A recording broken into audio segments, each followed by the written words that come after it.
Welcome to the Total Acre Podcast. I'm your host, C.R. Siebold.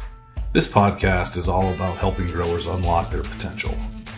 We aim to bring listeners agronomic insights, valuable educational interviews, real-world strategies that optimize yield and maximize ROI. This show is going to explore innovative practices, creative strategies, and breakthrough products with people that are shaping the industry, all through engaging and inspiring stories. Who better to learn from than the legendary world champion David Hula, Randy Dowdy, and Alex Harrell? Because in farming and in life, iron always sharpens iron. And the best way to grow or get better is to continually be learning, networking with peers, have access to industry leaders, and the tools, tips, and tricks, and overall quality of information. Knowledge is power. Tune in, hit play. Let's unlock your farm's potential together. Hey y'all, thanks for coming to us today live, Denver, Colorado, Commodity Classic 2025. Got a great group here, Pioneer Group's coming in. Miss Shelby Schaa, Soybean Marketing Director out of, I'm going to call it Johnson, right? Perfect, yeah. The great state of Iowa. Mr. Scott Walker out of Johnson as well, Marketing Manager with Pioneer. What about Alex out of Georgia and David out of Virginia? I'm not going to talk about you guys. Could we edit that out? Were these two guys in the middle? Can you state your name and actually, we're going to have that subscript so they know how to spell your last name, Harrell. So we'll be good to go. We're going to talk about some really cool stuff today around what Pioneer's doing. We changed our theme from growing champions. It's not that we don't do that anymore, but we're talking about unlocking potential. And Shelby, we talk about what Alex did in soybeans. We know what David's done in corn in the last decade. By the way, we've only said it once, but this is the 10th year that Dave's held the record for. So congratulations, King David. 10 years consecutively holding the world record. So we're going to talk about how we unlock potential utilizing products and services and partners like Pioneer to be able to do things that not everybody can do. Scott, Shelby, thanks for joining us today. Thanks for having us on. Yeah, David, we know it's all about picking the right people, the right partners. Talk about what that means. Well, earlier today we had one of the three things that were important. The second one is raising Pioneer seed. That's, to have high yields, you got to have Good Lord, Pioneer seeds number 2. And then we had another one earlier, green paint. So that's right. 14830 that's your license plate too, right?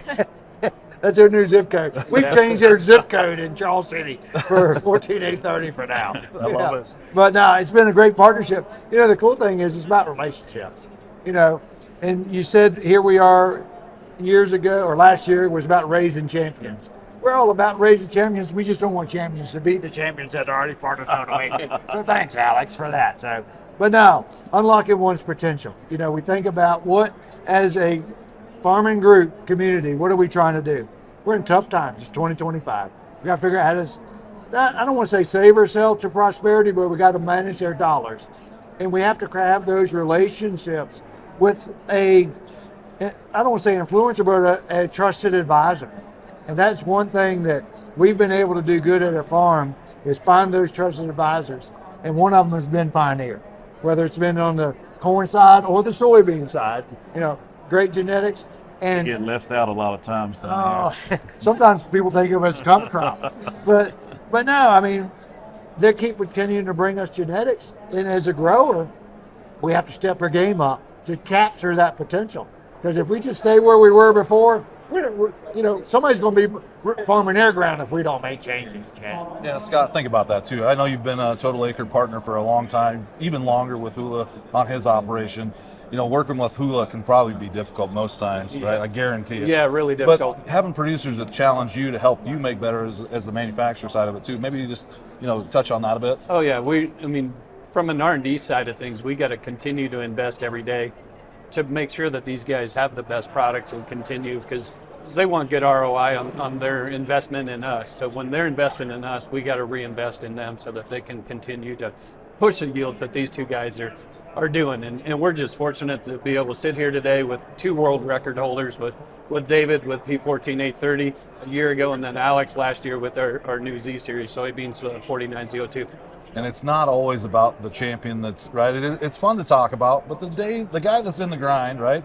He still needs the right variety, right? He needs the right inputs. We talk about soybeans, Shelby, right? Like it's not that far gone that we've always talked about soybeans kind of being kind of the loss leader. We've got to do it part of the rotation, but game changing over the years. It's really became something that's a priority. So Shelby, talk a little bit about the Z Series beans that I know, Alex, you're pretty pumped up last couple of years. Yeah, you bet. So last year we would have launched Z Series here at Commodity Classic down in Houston. They've had a phenomenal year. We came to the market, so proud of what our breeding team had done to launch this new series.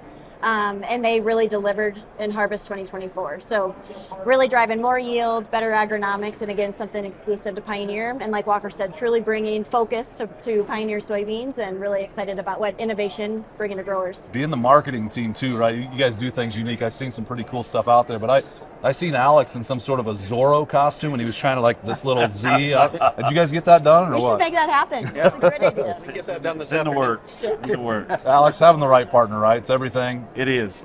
And like I said, we partnered up with Pioneer. We kind of had a goal of what we wanted to do, and I laid it out for them and our local Pioneer team as well.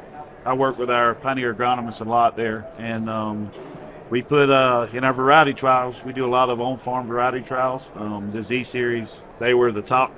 The 3 Z Series varieties we put in there were number 1, 2, and 3 in that variety trial. So that was when I was like, okay, maybe we really need to look at these a little bit harder than we were. And in the first year that we planted them, broad scale was was last year. So that was pretty decent. Well, access to information, right? So we got a heck of a dealer network across the nation. When dealers have test plots, when you have varieties that are performing, producers need access to that information. We know growers talk, right, David? Yep. And Scott, when we talk about Total Acre, that's what that's all about. Access to that information, being able to unlock your potential. But David and Scott, when you look at how we communicate results back into the field, why is that important to you?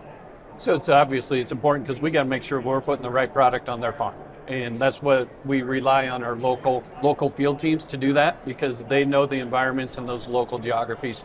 We've run over 18,000 trials across the U.S. We compile all that data, but they would need the data that's local for them. And that's where we rely heavily on our product agronomist, our local research team, and bringing products that work in those geographies. We're fortunate at Pioneer, all of our corn breeders and our soybean breeders they live and work in the geographies where they advance products from. So they know and understand what the weather's like, what the environment is, what the soil types are there. So, because as David knows and Alex knows, not all products work across all geographies. So, well, that constant feedback. So, just having that data is one thing, and knowing where it's working best. But having, just like Total Acre, we couldn't do it without the right growers, right? And I think that's partnering with David and Alex. David, I'm sure it's a challenge at times, right? Chad, when I think about as growers, you walk around the room or the trade show here, you see the guys with the gray hair. They know they used to try a corn hybrid, and they'd plant it. It'd work out well. It'd be around for a while. And I mentioned that trusted advisor. The reason for it is because the genetics are coming too fast. We were just introduced to 14830 2 years ago, and now they already have something that is going to outperform it. So that trusted advisor, those trials that he mentioned, and then, Alex talked about his trials on beans. We as growers, we would do that. We'd implement them. We like it. Then we'd put them on some acres. Then we like it. Then we put it on more acres. And then say, that variety's gone. You got something I already knew. Yeah, so the days of getting emotionally attached to a variety are over with. I know, David, how long did you plant 1197? Oh, for about 6-7 years, and pushed it pretty hard. And now that was a tough decision when we didn't buy that bag of seed anymore. And then now we've just gone to the zip code, the new genetic package.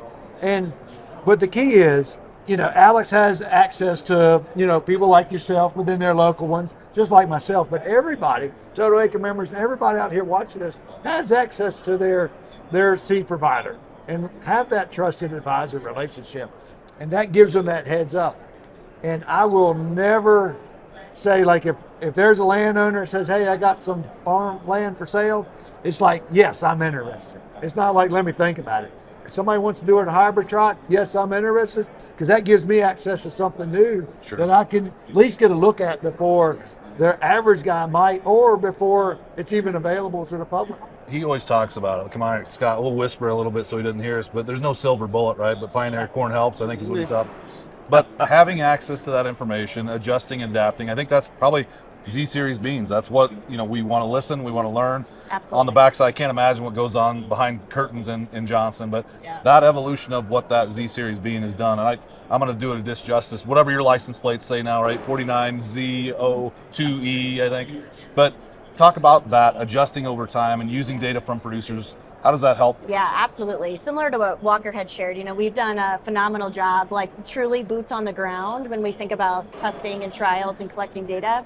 I think it's critical, especially as our breeders, like Walker said, are very local to that specific area. They're working and picking those varieties.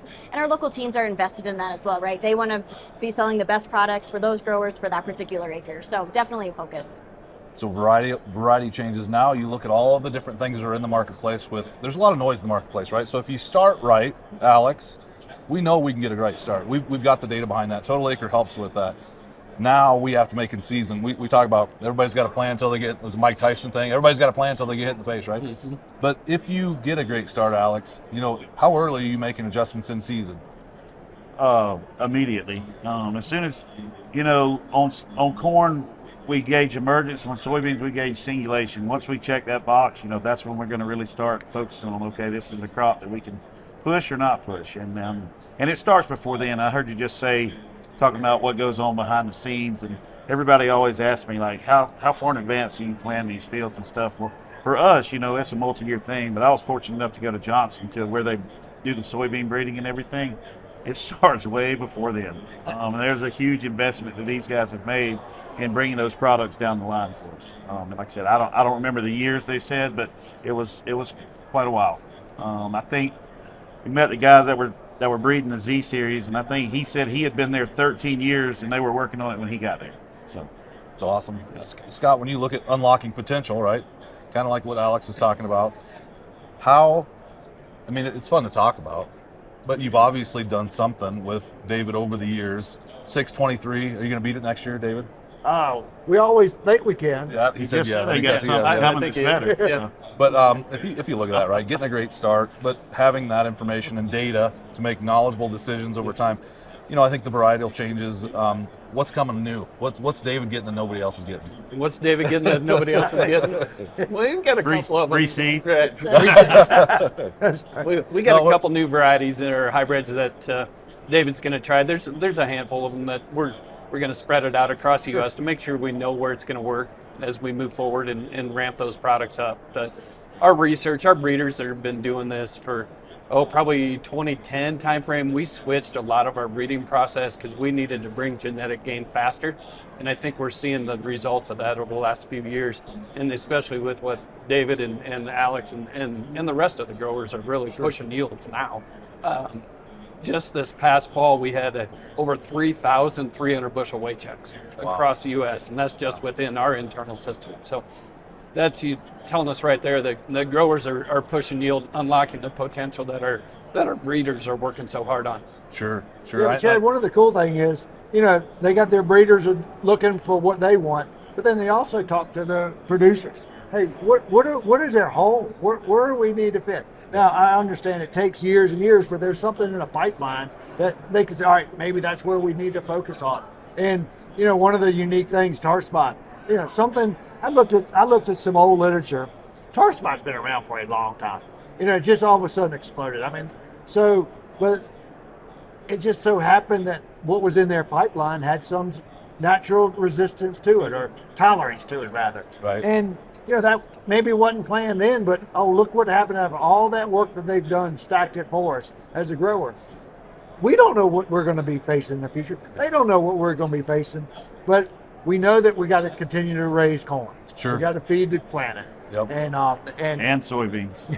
and soybeans. Got to feed chickens and hogs and stuff. That's exactly right. But the end thing is that relationship, partnership, we all have a common goal.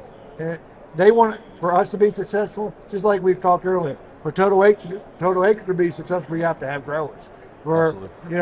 Pioneer needs growers, these customers, and we want the genetics. So you can see neither one of them are telling the secret sauce of what's coming out, but Shelby's going to right now on the soybean bread. No, it's fun to talk about though. Yeah. We know there's a lot of things on the behind the scenes going out there, and thank goodness that happens because that's what helps us evolve, right? Yep. Shelby, what is getting you excited for this year in 25 with some of the Z Series stuff? Yeah, you bet. So the Z Series launch was made up of 51 new varieties. This past fall, we launched another 27 across the U.S. And so really excited even about what's coming down the pipe. You know, we've got specifics with Call It Plenish by E3. We've got specifics with Peking and really having that advantage within the marketplace, as well as some STS and some Bolt technology options as well. So really excited about what's coming up. We'll probably have another similar size launch over the next couple of years, but I think they're really good complementary varieties to our lineup. There's some new technology out there, David. I know that we just partnered with a company out there that's pretty interesting. Crop Diagnostics is doing a lot with predictive analytics of like, if we plant this variety, we could see this. If we're 3 weeks out, we can make an adjustment with this. If you look at that technology, I'm just going to go to David here for a second. You know, obviously having the right variety out front, but then being able to make those adjustments in season. But then even with the varietal changes in that particular field, we're going to see something like we haven't seen before. Yeah, well, I mean, one of the things you asked Alex is like, when do you know to push a crop or just manage a crop? And he said from the time it comes up is singulation or spacing. A grower has to make decisions in season. You know, one of the things about Total Acre, we pull tissue samples. You know, we do a lot of data-driven decisions. If we can speed that process up, and with whatever technology out there, you know, we're now seeing where they can take lights and, you know, some gene expression that reflects a different color light saying it's infected. We're taking lights that kind of stimulate some, kind of like UV lights earlier in the process, stimulate some genetic traits.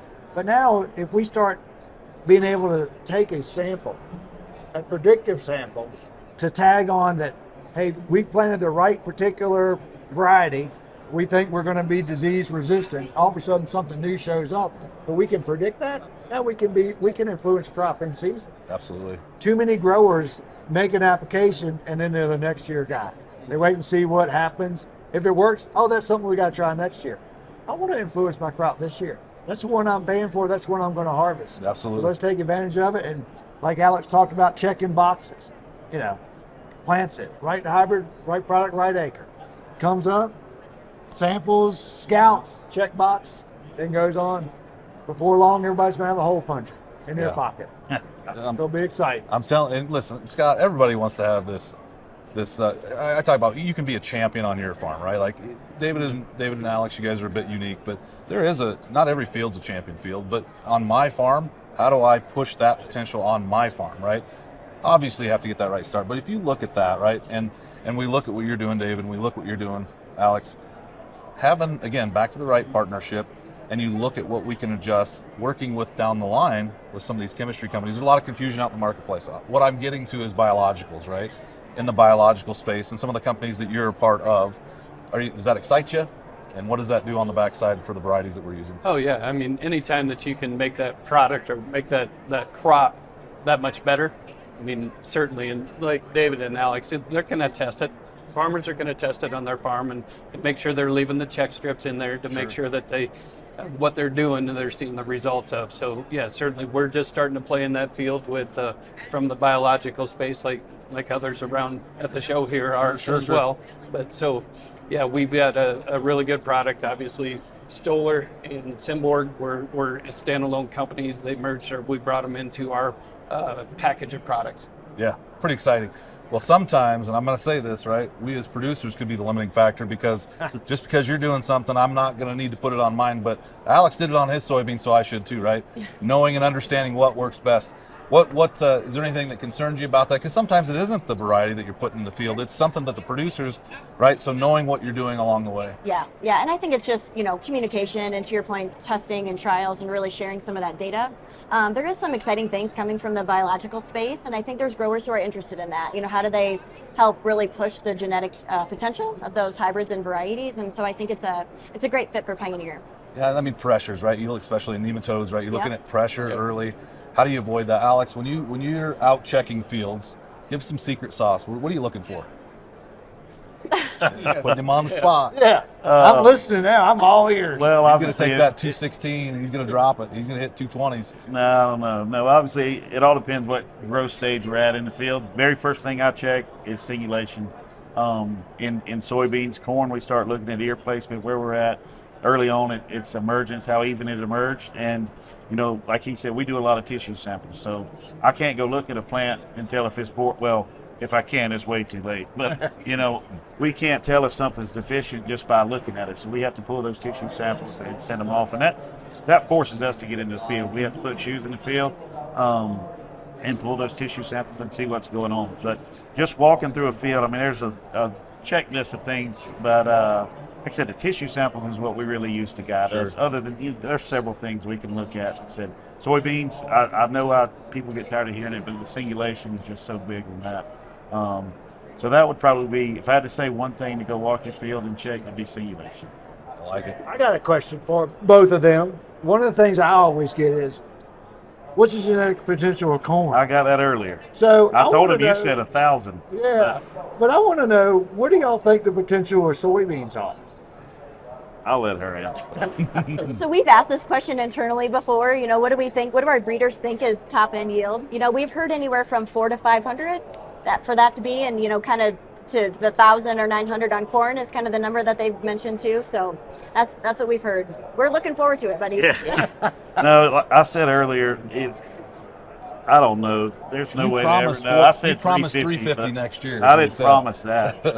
I just said in perfect world, perfect environment, it's possible. But it may be higher. She said 400 or 500. So who knows? Like I said, I don't know if we'll ever know because nothing's ever perfect. As soon as we rip that seal off that bag, it starts here and it's just constantly going down. And how much can we stop that from happening? That's where we're at. So as you were harvesting that bean, clearly to have 216. Yep, 218. I'm sorry, I didn't mean to slice you 2 bushels. Good golly, but that's an average. So we saw it go below that, and you clearly saw it go above that. Yeah. Not for the slug feeding, but where did you see it go up to and kind of stay there for a little bit? We saw north of 250, mid 250s is what we saw. So let me ask you, David, that same question. When you hit 623, obviously there's parts of that strip that were under 623. Yep. How high did you see that go on your monitor? We were seeing it well over 650, and it would stay in that 670 range. Have you seen 7? I don't know if we have seen 7, but I think that was just a slug of corn coming in at one time. So, and then of course I had to jerk the joystick, take a picture, and send it down. I love it, right? Because that's what in markets like this, we have to know what's going on in the field. We have to get a great start. We have to make sure we can max potential, because yield is the thing, right? When there's other technologies post yield, right, that we can talk about, but like we are driving yield to be able to get out of this market, right? With lower commodity prices, we have to get a great start. And I think what you guys are doing at Pioneer, pushing the envelope, it's fun to watch because you guys keep breaking records. You guys keep putting things out the door that are successful. I think it's going to be a fun relationship. What's the one thing you want to see for this year? Working with these guys, what are you excited to see? Oh, I'm excited every time that you can sit by these two guys and you know what their potential, what they're doing and pushing yields. We want to see what's next. I mean, we talked about it. I mean, you asked the question, where is that limit and what's it going to take to get there? So I think Alex said it best. I mean, once you rip that bag open, everything's got to go right. We understand that. So we want to see what's going to happen. Is it going to be 623? Is it going to be 670 next year? I mean, 700? I don't know if anybody's noticed. Every year he's broke it. It's an odd year. It's 25. So 25 is no pressure, right? No pressure. Yeah. Celebrating 100 years too, something like that. Yep. Yeah. But one of the things is we all have goals, but the cool thing is he breaks the yield record, we break it, but we're just making our farm average go higher. And it's not that he's got a magic piece of dirt. I don't have a magic piece of dirt. But when we see that one pivot average over 500 bushels, now it's like, all right, we've really done something here. Sure. It used to be you get 250, 300. And y'all just mentioned how many times you had 300 bushel corn this year. Wait till we have 350 bushel, those. Yeah. And then we get into the 4s. And then all of a sudden now we're going to be $1.50 corn. But you better be growing 400 bushel, that's right. 150 bushel soybeans to be able to keep farming. That's right. Shelby, crystal ball sitting in front of you. 2025, what's that look like? Yeah. Yeah, I think Pioneer's in a really great spot. You know, you think about number one market share corn, number one market share in soybeans, you know, trait leader on the corn side, and List E3 makes up so much of our soybean market. So I think we're in a really good spot, right? We're bringing growers products that they need, the products that they want, with the best field team out there. So I think we're really set up for success over these next couple of years, and our breeding team is, you know, full force ahead to bring the best products. I like it. Got to have the right team. I'm gonna hit you with this one, Alex. Right? If you don't have the right players on your team, kind of like the Bulldogs, probably not going to win national championships, right? He's brought that up twice. I'm sorry. I'm sorry. I'm just saying, right? When you look at that team, I'm going to leave you two guys with this last word here. When you look at the team that you've got built for your operation, you know, obviously getting the start out of the gate, but when you look at, you got that same crystal ball, what are you excited about for 25 working with that team? Yeah, just on the soybean side, you know, we're only 1 year into the Z Series, you know, being on broad acres. So we saw what we did in 1 year, you know, what's coming down the pipeline. You know, it's obviously, they're not stopping there. So just seeing, working with those products further and then seeing what else they've got coming. I like it. So David, we'll be 100% Z Series. Beautiful. Well, on the soybean side, we have the ability to raise parent seed for Pioneer, so which has been cool. We grew some of the Enlist Plenish beans. Last beans we planted, last beans we harvested, they were not the worst beans we harvested. They were some of the best beans we harvested. So it's just the excitement of what's coming down the pipeline, and we're seeing the production side of it.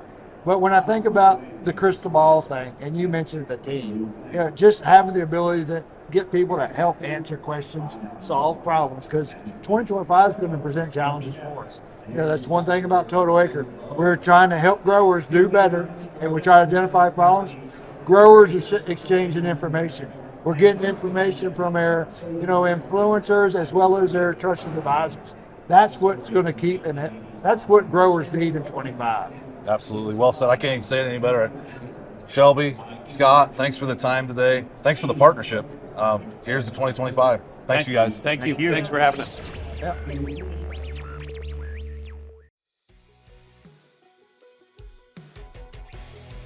And that's a wrap. Thanks for tuning in today to this episode of the Total Acre Podcast. Hey, if you enjoyed it, you like the conversation, be sure to subscribe. You know the drill. Spotify, Apple, YouTube. Go give us a click, give us a like. Until next time, though, keep pushing forward. We hope that you found something unique, something powerful here that might help you unlock your farm's potential. We look forward to seeing you next week. Be safe. Talk more here soon on the next Total Acre Podcast.